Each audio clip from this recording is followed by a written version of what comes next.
CSS test. CSS has a lot of properties for formatting text. We have the text color and the background color.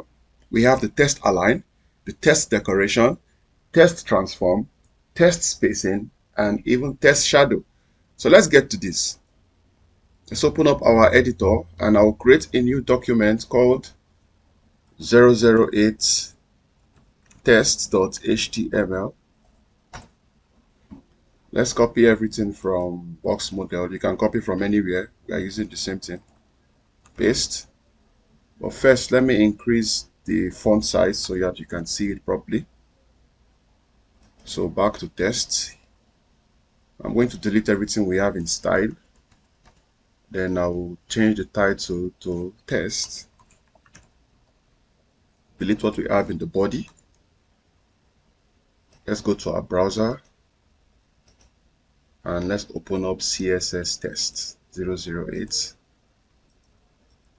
So good, this is test and we have a blank page. The first thing we need to do when we want to work with text is that we have to bring in some text. So let's get some text from here. Let's go back to our browser. Just go to Google and type lorem or lorem ipsum generator. So it will take us to a site like this where we can get dummy tests to work with.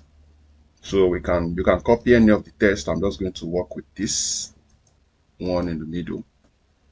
So back to our editor. For us to work with text, we should be able to create some series of tests, okay? So let's start. I can create an H1. I will just call this one. So let me put in formatting CSS test. Then let's create two paragraphs. Let's create two paragraphs. I'll call this, let's say a P tag, then I'll just paste everything I copied. We can create another one. We can use a div too. So I want you to see that we can also use div to separate content. And I will still paste the same thing. If we go to our browser now and reload the test page, you can see what we have. We have blank tests, okay? Now let's get into this. Remember we said the first thing you want to do is you can set text color and background color. So let's target. For the H1, let's use the element name to target it. Okay. H1, we can set the color to white. So this is the text color, white.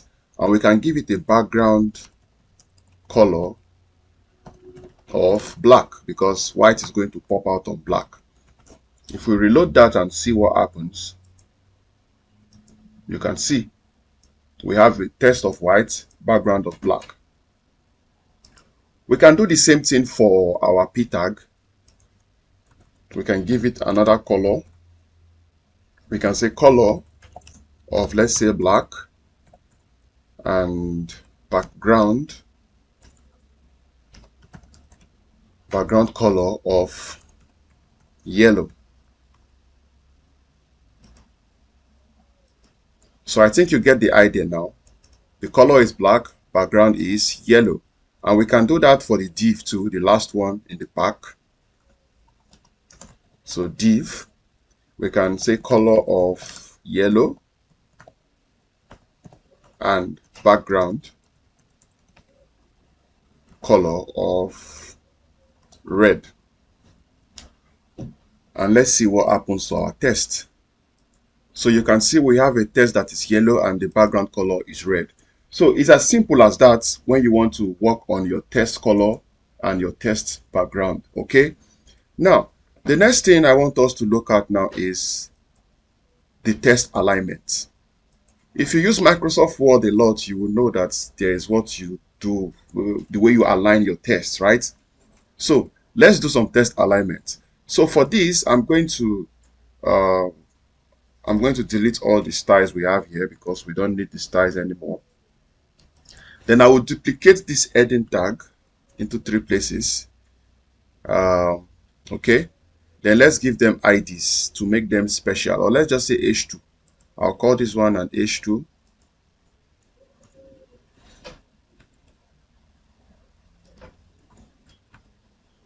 and I'll call this an H3.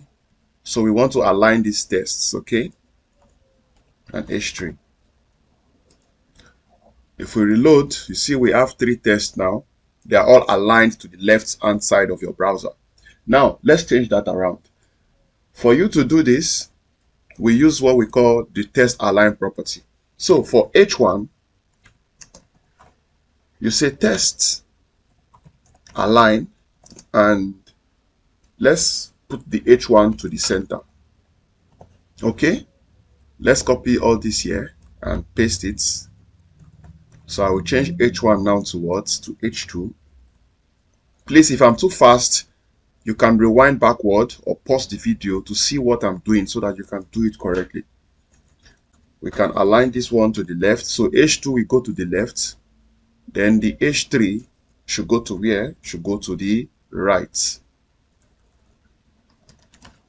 Should go to the right. And also our div or our p tag, okay, the paragraph. Let's align everything in the paragraph to justify. So we justify the content. If I save this now and go to our browser, take note of what happened. Let's check the changes out. You can see what has happened. So let me zoom in. Now, we've been able to format this one to the center, test align center, test align right, and test align left. And this is justify, test align, justify. So you see, this is how you align your content or your test content in HTML and CSS. Please, I hope you're taking notes, because as you can see, I'm deleting. So this is only when you take notes, you can always, refer back or recollect, except you're creating new pages for all this. So this is it on test align. We've been able to align our content to the different sides of our browser. The next thing we want to look at is what I call test decoration. So for test decoration, I would comment everything out and leave only the H1. Let's work only with the H1. I'll delete everything here. So for test decoration, like we have here, test decoration, okay? All you do is test decoration. That's the property name. And there are different types of decoration that can be given to your test, okay? So the first one is we can try dashed. Let's reload. It did not work, so let's see why. Test decoration. So most times we have the underline. So this is going to put a line under the test. You can see there is underline. We can also do another one called line through and underline. Overline. So we can say, I can duplicate this, comment that one out, and call this overline.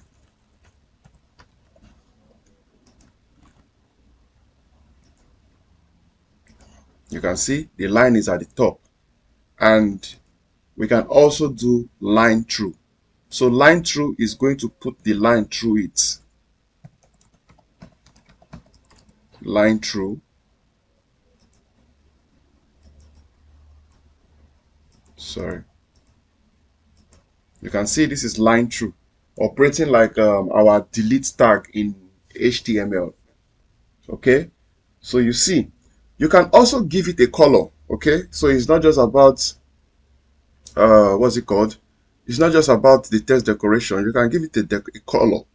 So we can say text decoration color.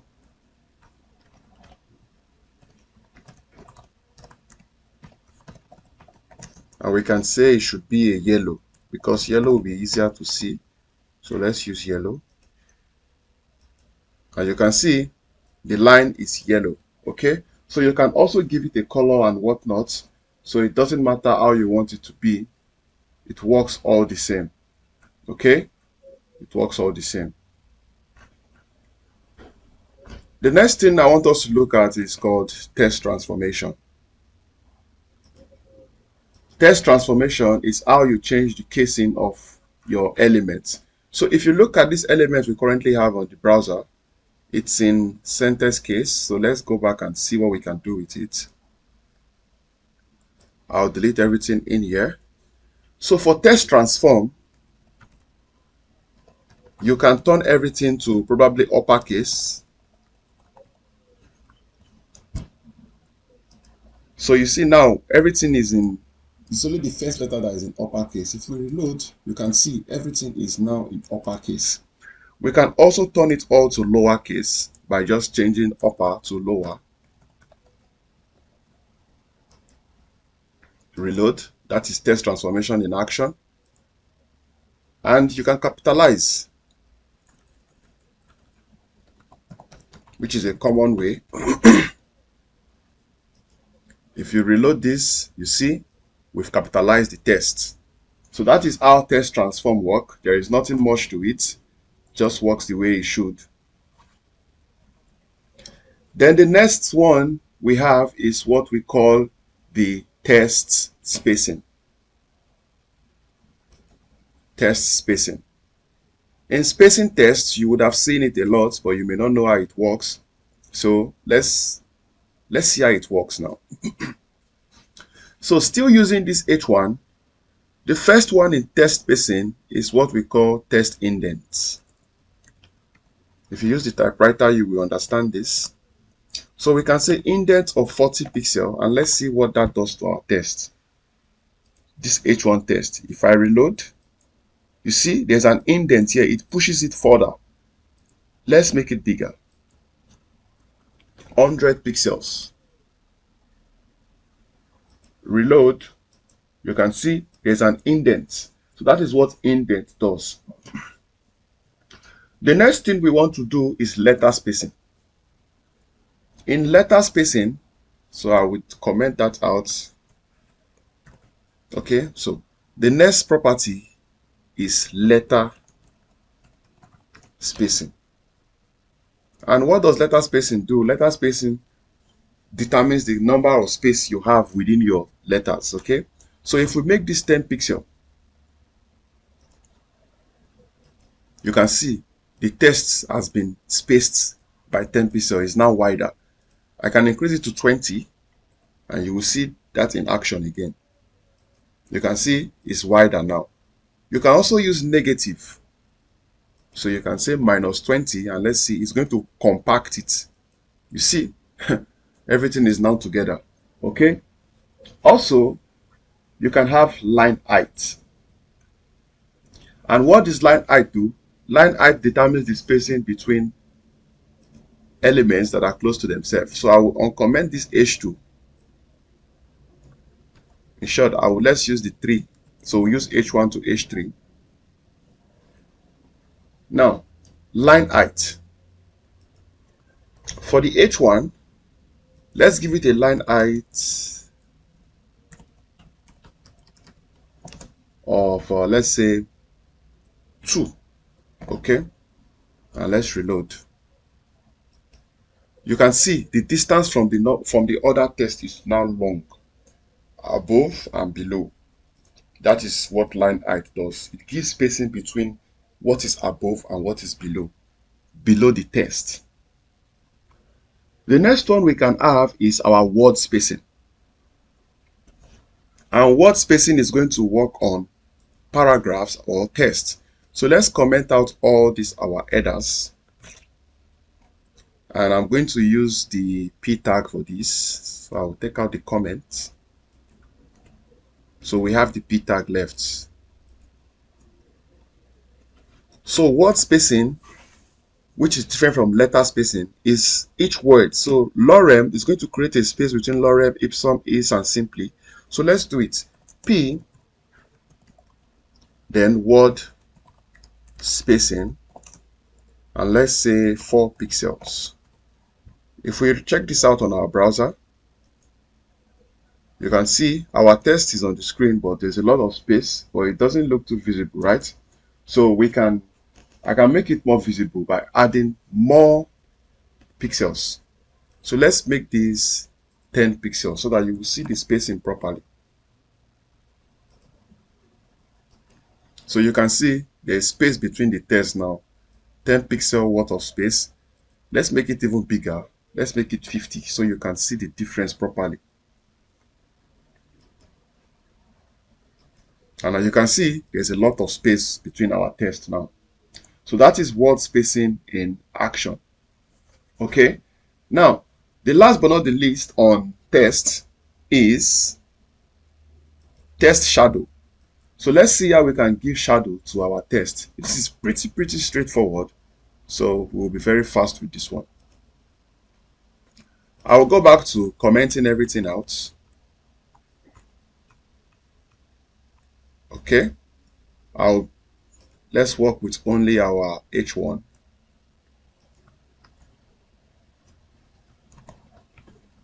Okay, good. So just the H1.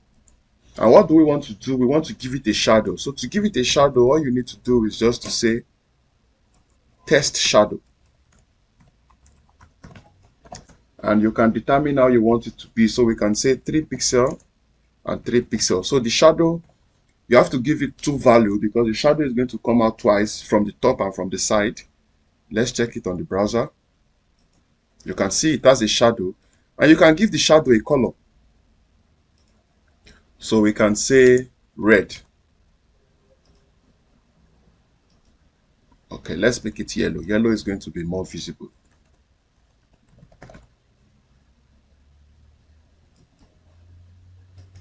You can see it has a shadow of yellow. If you give it more value, let's say 10, it doesn't have to be the same. You can make it 10:8. If we reload, you can see the shadow now just right there. So guys, this is it on CSS test. We've been able to learn how to add color and background color, text align, decoration, transform, spacing, and shadow. So the next thing we want to talk about right now is going to be CSS font. So if you take note, you will see we are already learning a lot, and actually you can start thinking about what you want to create, what you want to design, because now you can mess around with the tests. So we cannot talk about text and not talk about font. So I'm going to create a new document called 009. I'll call this fonts.html, and let's copy everything from text to font.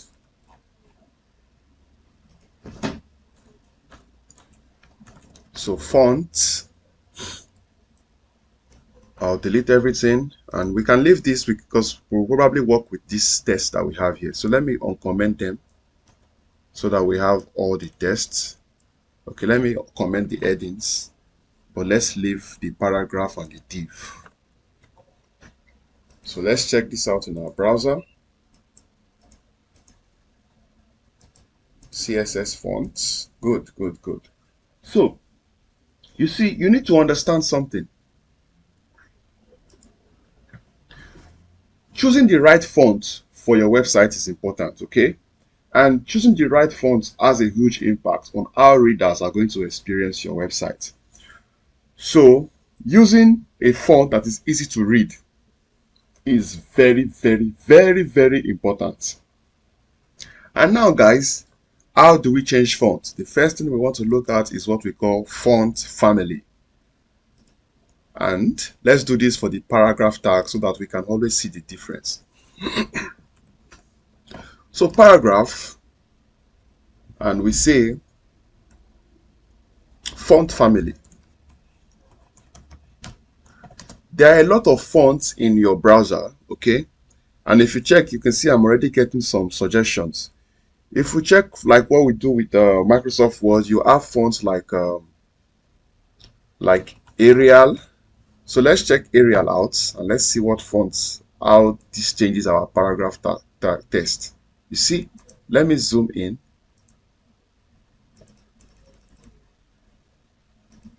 You can see this font, this paragraph is now different from the other ones. There are different types of fonts we can use.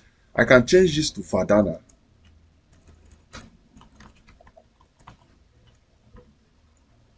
And let's see what happens.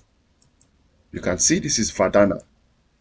So what you need to know is that fonts are going to change the way your text appear. And if there's a space in between, like if we use a font like Lucida Console, because there's a space, so you use the apostrophe. And let's see what happens. You see, this is Lucida Console. But most times when you're using font family, it's good to use 3 fonts, because if the browser does not have one, so like Arial, I can also put Verdana. I can even add Georgia. So in case the browser cannot find one, it's going to use the next one. If I reload, this is still going to work. You see?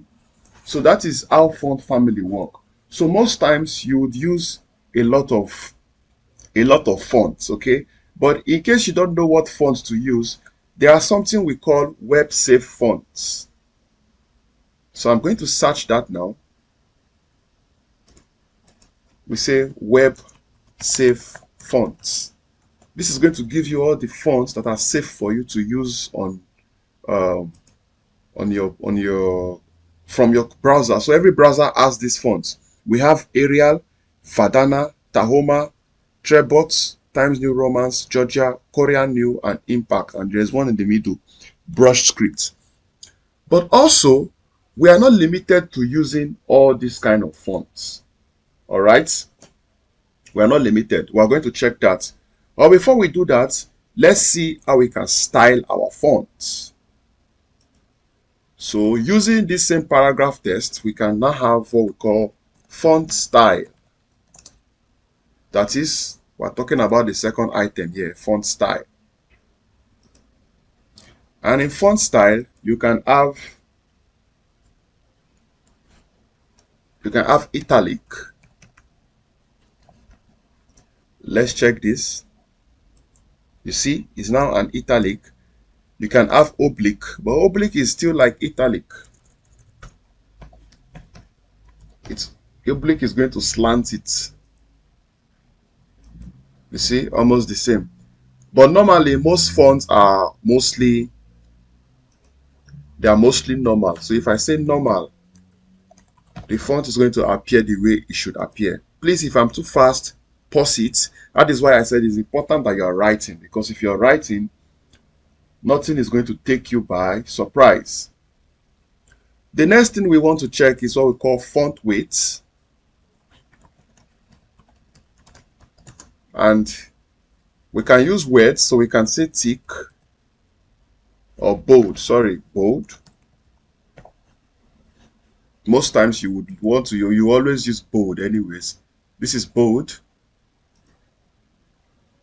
And you can also use normal, okay? You can use normal, you can use bold. And I think you can also use number. So I can say 900 without pixels, okay? You see, it's very, the weight is much now. The next thing I want us to look at in font is what we call the font size. And font size is what you use to determine the size of your font. So if I say font size, I can make it 30 pixels. Let's make this font weight normal because it will look very, thick. Okay. So now font weight of 30 pixels, let's see. And this makes it very big. So font weight is what you use to, font size is what you use to determine the size of your font. If you want to make it big, you use font size. Okay. And you can use pixels, you can use percentage. So I can change this from 30 pixel to probably 30%. And you see, smaller now. There's also what we call EM. It's a measuring unit. You can use EM.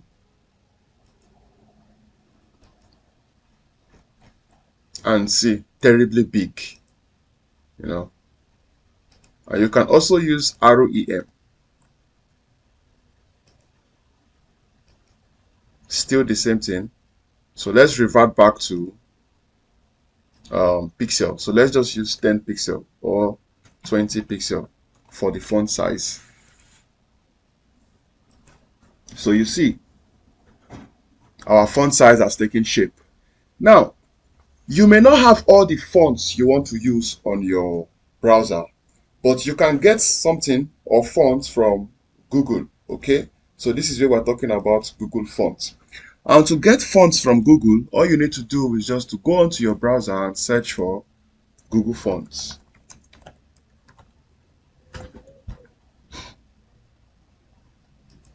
That's wrong. Google Fonts. Sorry, let me go to Google first, google.com. Then I'll search for Google Fonts and click on the first one. So with Google Fonts, you can make use of different types of fonts because Google have a lot of beautiful fonts. In short, for this lesson, let's try this one called Gabarito. So I'm going to click on Gabarito. So I've clicked on it. So you click on the font you want, then you can add. So I'm going to add this regular. I'm going to add this medium. Then on the side, you will see how to use it. So the first one you say use on the web, select link and copy it. So if I copy it, I can put everything in the head of my document. So go back to the head just below title and paste. This is coming from Google. Now that I've copied that, the next thing is I will go back here and this is how I use it. So font family is Gabarito. So I want to use it to change this div here. So to use it, all I need to do is just to target this div by using the tag name div and paste. So font family Gabarito sans serif, and let's see. So if I reload this on my page now, you can see the font has changed to Gabarito, exactly like this font from Google, Gabarito.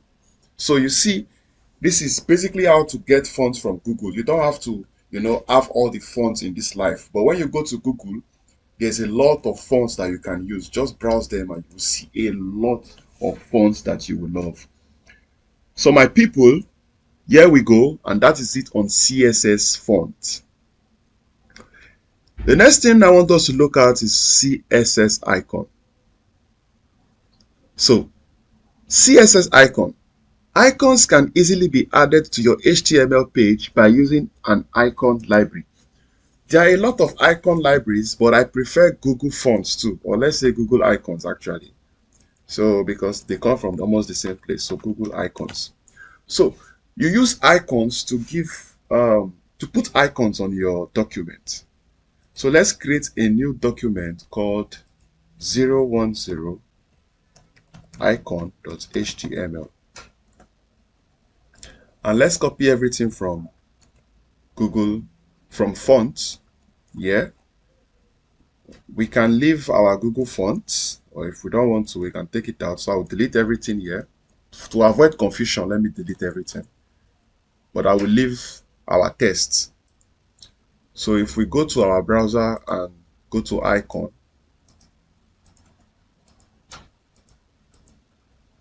if I reload this, good. So we are on track. Now, for us to work with icons, the first thing we need to do is we need to be able to import the icons.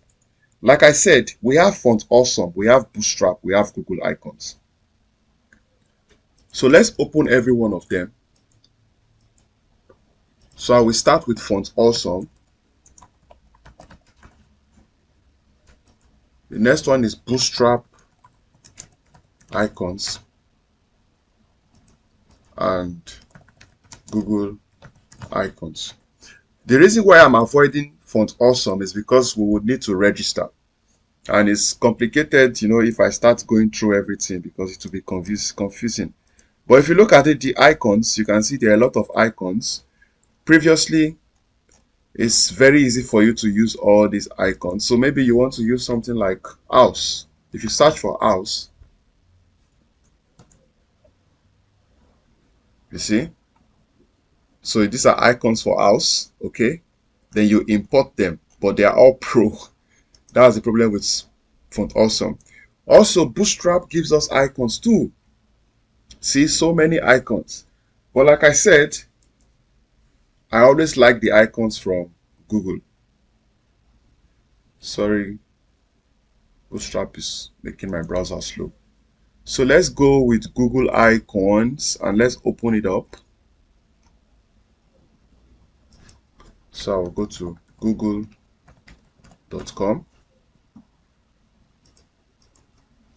then search for Google icons. So they call them material symbols and icons. It's from the same place where the font is, but you just come down and click on icon. So let's assume I want to use this home icon, right? Very simple. For me to use it on the web, all I need to do is just to click on this static icon font.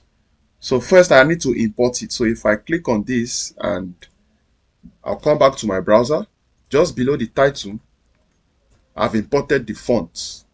Okay, I've imported Google Fonts now. So I can now go back and choose the icon I want. I want this icon.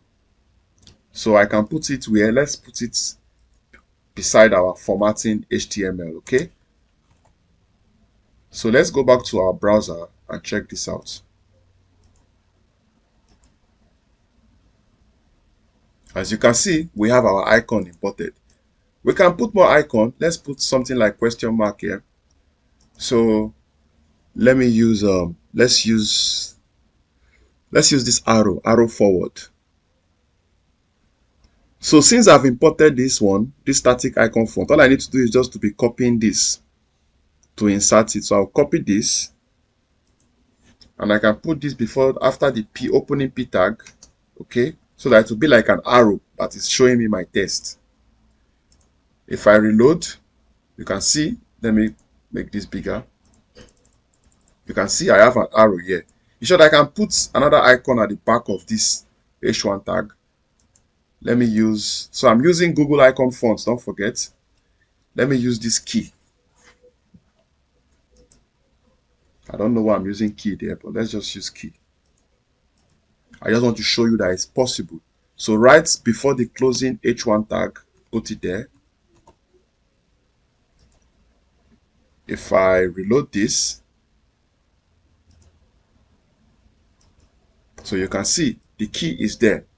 So basically, this is how you use Google icons, okay? Or this is how you add icons to your HTML documents using CSS.